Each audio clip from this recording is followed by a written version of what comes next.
Welcome back! Thank you. To Counterculture, he still is Pastor Mark. And you are St. Andrew. Even though he is a year older. And so am I. We both... How many years difference is there between us? 5? At least 10. I'm sure it's 10. You're 10 years older than me? All you gotta do is look at the hair. I know. You're 10 years older than me? Look at the hair. I look like it. You still have good, great hair. Mine, not so much. Although, I did have somebody... I got my hair cut this week. And somebody they said I lost my wings. I must have lost my angel wings. Well, a halo need only drop 10 inches to become a noose. You had your wings clipped. Ooh, so the noose could fit down. Right, Maybe it's a setup. It could be. Maybe this person is setting me up. Watch them. I know. Watch them. All right, what are we doing? Do that. What are we doing? Enough of this nonsense. James, chapter 1. Now, listen, you and I both know we could go through all of James and spend hours and hours and hours and hours counterculturizing things. Of time. Cornucopia of time. I can never say that word, so I can't do it. Okay. I want to start at 12. Can we start at 12? I mean, we'll start wherever you're. Because you're the boss. And I was waiting for that. Another year older, wiser, deeper in debt. It's a good song. Here we go. Yes. 12. Can you read 12 through 15? I kind of like this whole you read. I learn better when people read. I don't know why I started reading and not letting you read. Off. I don't know what version you're reading from, but it's... I'm reading the Frud version, the authorized version from Frudville. Oh, Frudville. Okay. Here we go. To 15 or 50? 50. It isn't 50. It sounded like you said 50. Oh, you're talking about your age. My top teeth now come out. Yes. Yeah, you got teeth like the stars. They come out at night. Okay. Verse 12. Blessed is the man who perseveres under trial, because when he has stood the test, he will receive the crown of life that God has promised to those who love him. When tempted, no one should say, God is tempting me, for God cannot be tempted by evil, nor does he tempt anyone. But each one is tempted when by his own evil desire he is dragged away and enticed. Then after desire is conceived, it gives birth to sin, and sin, when it is full grown, gives birth to death. Okay, so I actually thought about this ahead of this morning. We were having a conversation this morning. You brought up some things that makes it sound like I came off of this, but I didn't. I'm going to quit talking to you. First, that's good. I'll just talk at you. So verse 12, though. Okay. Verse 12 is... So I got stuck. In our prayer time this morning because we're praying for people, and we're always praying for them to not be tried and not be tested and not go through anything. But specifically the words today, rightfully so, are pain-free. Right? We want people to have pain-free life. We're always praying for that. Yet, I got pain. Ibuprofen. Yeah. Tylenol. I got pain.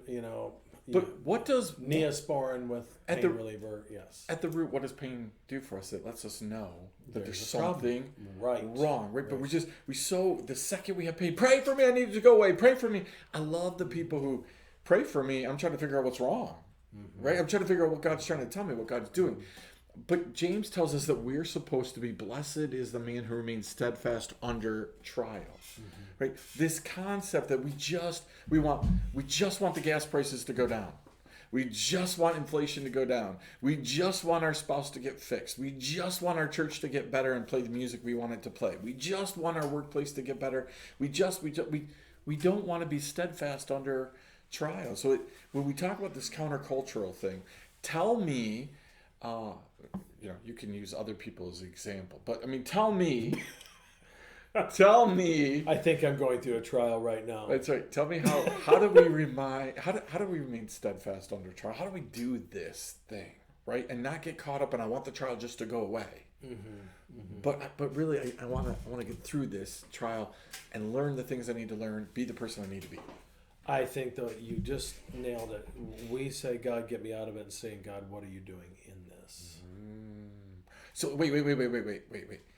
So really, we're focused on the why is it happening? Why am I going through this? And God wants us to be focused on the who we're supposed to become and who other people are. That's fantastic. That was a very, very, thank you very much. I appreciate that affirmation. I used to go to the gym. I did. Yeah. I did. And someone asked me today, why'd you quit going? I said, because I met all my fitness goals. You're amazing. I have people in my church that go, and the one lady, she says, "Oh, I don't go. I don't go there to break a sweat." She said, "I'm like, what? It's very interesting. My understanding, when you work out, you're tearing muscle. Mm-hmm. We thought, I'm building muscle. Well, you got to tear it so it builds back up. Ooh. What do they say when I have broken very few bones in my life? But they say that the place where the bone heals is stronger than the place where it didn't." Mm-hmm. You're exactly right. The pain tells us there's something wrong. Yeah. There's something wrong. Maybe I need to rest. Maybe I need to go have this checked out. Mm-hmm. And it's interesting because sometimes where we think the pain is, it's not where the pain is. Yeah. I was having trouble with my shoulders earlier this year being really tight. When it was last year, I guess, and my doctor said, "Well, I can either give you something to relax the muscles," because she said you're really tight in your shoulders, or she says you can go see a massage therapist. So I go. I said, he goes, "What are we in for today?" I said, my shoulders are really tight," and they said, "It's not your shoulders, it's your hips." I'm like, "What?" And they said, "Are you walking like a cowboy?" I said, "Yeah." I said, "Stop it. Start walking like you're supposed to walk."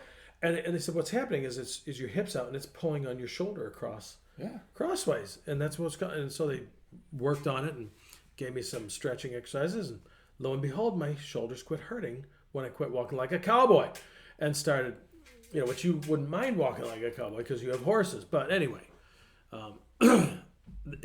the pain up here, it told me it was somewhere else.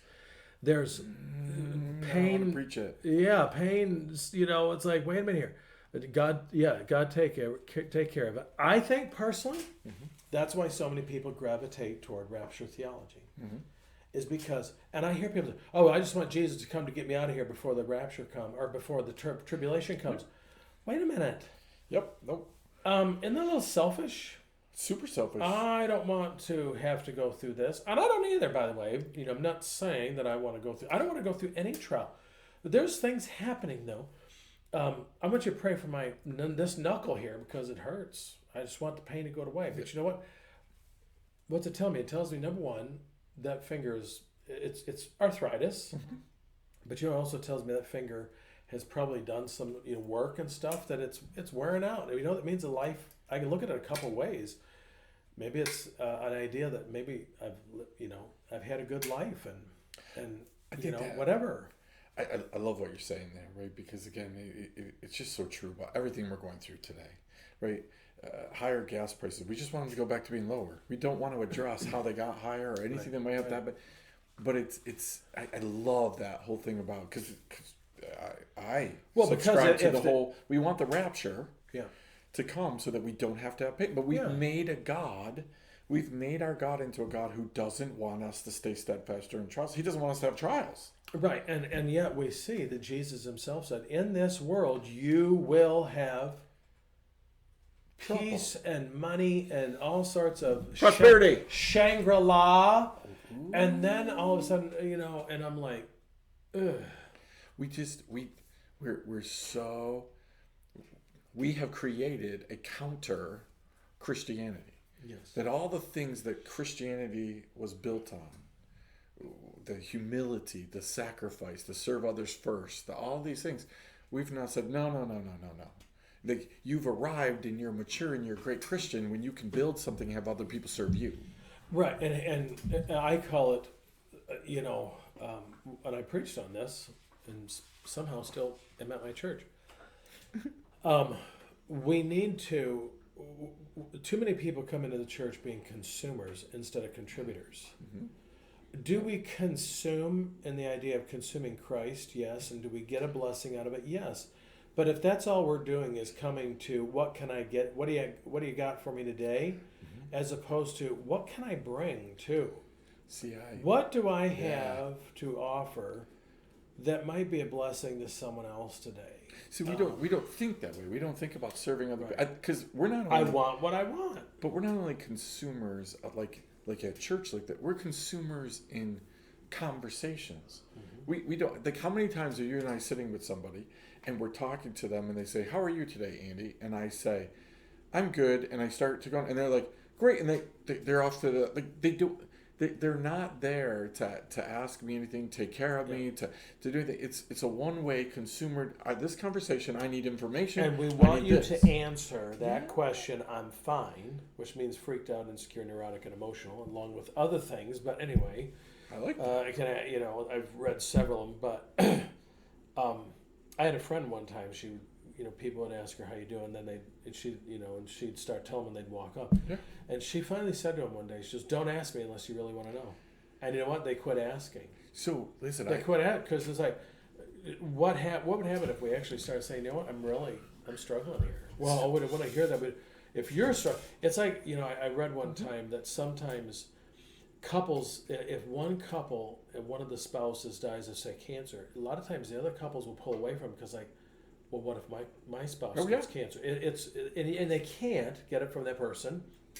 But it's like, well, if it can happen to them, it can happen to me. Isn't it funny when we recognize what could happen to us? I think, wait, I think it's funny. Been running into this a lot lately. We were talking about it earlier, right?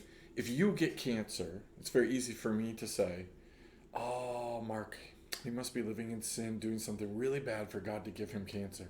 Right. And then if I get cancer, it's, "Oh, I'm being persecuted. The enemy just hates me. He just really, really hates me, and he's giving me cancer." I mean, I was listening to somebody tell me that this week, where they're just like, "Oh, everything's falling apart. Oh, I'm just getting attacked by the enemy. Just getting attacked by the enemy." But weeks earlier, they're telling me, "Oh, everything's going great. God's just blessing me. God's like." It's funny how it's just like it works that way. But if it's somebody else, we're looking at it. Oh, it's not a trial. It's a punishment if it's somebody else. But if it's me, it's it's not my just fault. being tried. Yeah, exactly. I'm so pious. I'm so good. I'm a saint. Or an ain't. Whoa. See, you keep giving me these sermon ideas. I love it. Okay, I'm glad you do. Beautiful. Yes, I get it. Or there's this thing, when things are going good, God doesn't get the credit, and then when things go bad, it's like, why is God doing this to me? Mm-hmm. Or the devil did it. So he gets so much credit that we don't need to give him. Other times that, yes, is the enemy doing something, sure, but not everything. I love that. All right, we're going to leave it there because I want to start next time with that thought process, because you're always ahead of me, except for in age where you're behind me. I'm ahead of you in that. Oh, wait. Oh, you are. You're always ahead I of am me. more mature than you. You are. Which is not saying much, by the way, for either one of us. I was going to say, like, does that make you feel better? At heart, I am 5. And I'm okay with that. Yeah, you know what? I've been accused of that lately. Being like a 12-year-old. Yeah. Things. Junior high humor. Yeah. Boys humor. It's okay. Yeah. All right. Listen, we will see you next time, where we continue this unbelievably good discussion. I just banged this knuckle on my ring. I think I'm being persecuted. No. Okay. God just. I said no. God says, don't bang your knuckle on your ring. All right. Hey, we'll see you next time. Counterculture.